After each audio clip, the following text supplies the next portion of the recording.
शेर कारोबार करता है, अपनी सल्तनत खुद बनाता है, खुद रिस्क लेता है, सारी रिस्पॉन्सिबिलिटी और अकाउंटेबिलिटी का बोझ खुद उठाता है, शिकार भी खुद खाता है, खुद बनाता है, मगर जंगे भी खुद लेता है। 9 to 5 is a good way of living life.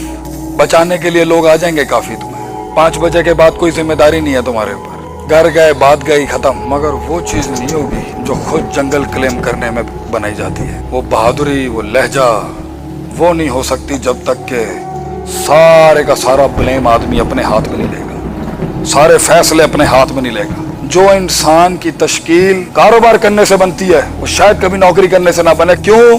क्योंकि उसे पता होगा मुझे कोई बचाने नहीं आएगा, अकेला खड़ा हूं मैं यहाँ पर, मेरे नीचे वाले मुझे मार गए तो मेरी जिम्मेदारी, मेरे से ऊपर वाले अगर मुझे मार गए मेरी जिम्मेदारी।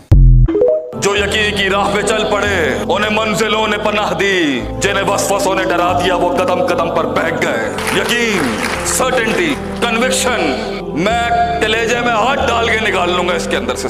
अल्लाह ऊपर से भेजेगा मेरे लिए ये सब। यकीन, अंधेरे हैं, कुयूद हैं, हुदूद हैं, रास्ते नहीं हैं। यकीन, गेम से हटा दिया जाएगा तुझे, लाइमलाइट से हट जाएगा तू, ये स्टेज नहीं बुलाएंगे तुझे किसी वक्त के ऊपर, बिकेगा अपना भी एक दिन। यकीन, इनके कलेजों के अंदर वो एहसास पैदा हो गया, बदला लेना है तो ले लो, अगर सीने की ठंडक चाहिए ना तो अल्लाह को बदला लेना। ये मेरा सिंपल रूल है, मैं इन सबको बता रहा हूँ। खुद बदला लेना है ना तो उसमें नाइंसाफी भी हो सकती है, तजावुज भी हो सकता है और उसके अंदर तसाहुल भी हो सकता है।